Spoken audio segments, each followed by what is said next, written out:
Hello बच्चों। आज हम पढ़ेंगे जयशंकर प्रसाद द्वारा लिखी गई कविता देवसेना का गीत। ये काव्यांश जयशंकर प्रसाद के नाटक स्कंदगुप्त में देवसेना का गीत से लिया गया है। इस कविता में कवि ने देवसेना के निराशा और भ्रम से भरे जीवन को दर्शाया है, जहां देवसेना अपने व्यर्थ के प्रयासों को भ्रम की तरह देखती है और अपनी आशा को खो चुकी है।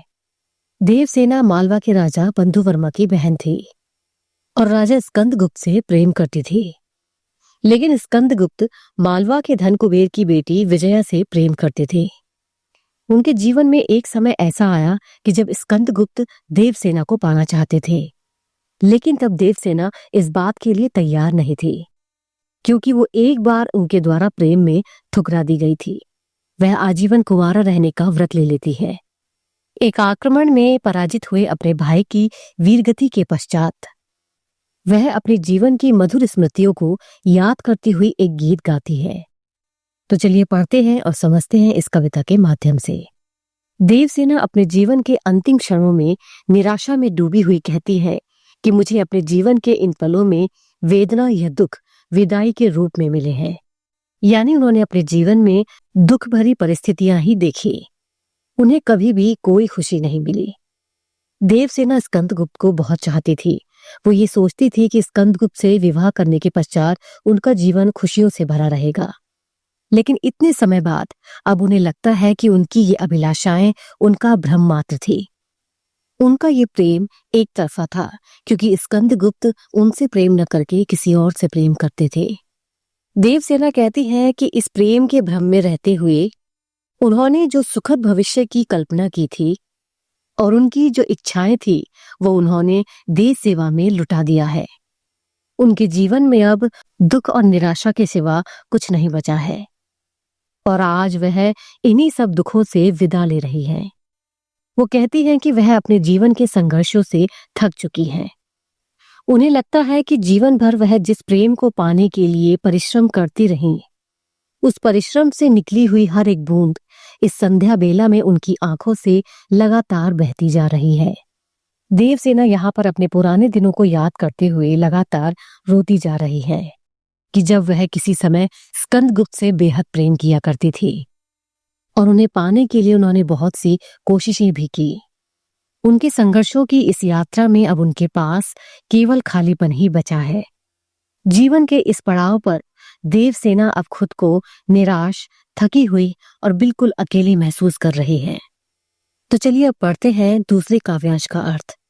देवसेना अपने भाई के वीरगति प्राप्त होने के बाद अपने देश की सेवा का व्रत ले लेती है।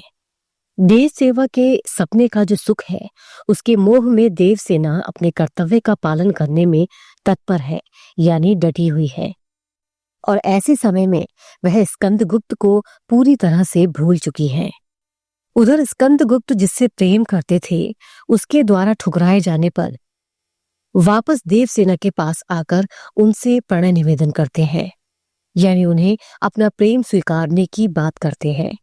देवसेना को स्कंदगुप्त का प्रेम के लिए विनती करना उसी प्रकार कष्ट देता है जिस प्रकार एक घने जंगल के बीच पेड़ों की छाया के नीचे थक कर सोए हुए यात्री को आधी रात्रि में राग गाकर, यानी कोई गीत गाकर आधी नींद में उठा दे।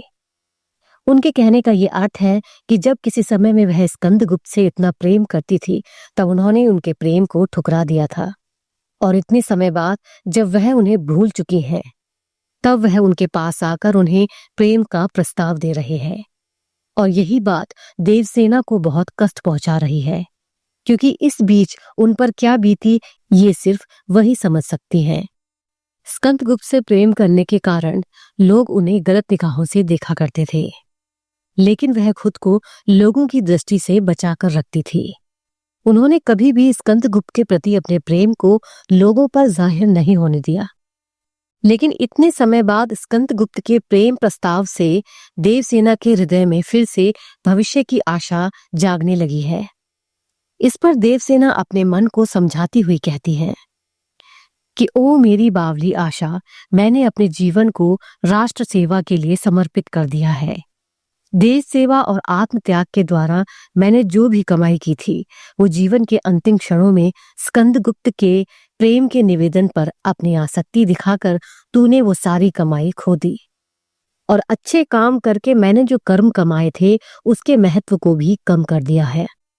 तो चलिए अब पढ़ते हैं तीसरे काव्यांश का अर्थ। देवसेना कहती है कि इस समय उनके जीवन में जो ये विषम परिस्थितियां चल रही है, ये एक प्रलय के समान है, जो उनके जीवन रूपी रथ पर सवार होकर अपने रास्ते पर चला जा रहा है। यानी इस प्रलय ने उनके जीवन को पूरी तरह से नष्ट करके रख दिया है और इन परिस्थितियों का सामना करते करते देवसेना थक चुकी है। वो कहती है कि इन संघर्षों ने उन्हें दुर्बल कर दिया है, कमजोर कर दिया है। देवसेना कहती है कि उन्होंने अपने कमजोर पैरों के बल पर उन प्रलय रूपी परिस्थितियों से कई बार लड़ाई भी की है और इसमें वह कई बार हारी भी है, लेकिन इतना हारने के बाद भी वो इन विषम परिस्थितियों से होड़ लगाती है, यानी इनके साथ कदम से कदम मिलाकर चलती है और हर संघर्ष का सामना करने के लिए तैयार रहती है। स्कंदगुप्त के प्रेम प्रस्ताव से देवसेना खुद को हारा हुआ महसूस कर रही है और उनके अंदर एक उम्मीद सी पैदा हो रही है।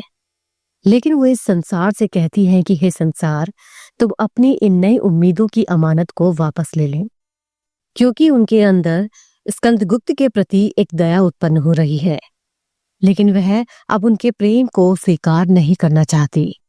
वो कहती है कि ये जो करुणा उनके अंदर हाहाकार मचा रही है, ये अब उनसे नहीं संभल पाएगी, क्योंकि इसी प्रेम के कारण उन्होंने अपने मन की लज्जा और शर्म को गंवा दिया था।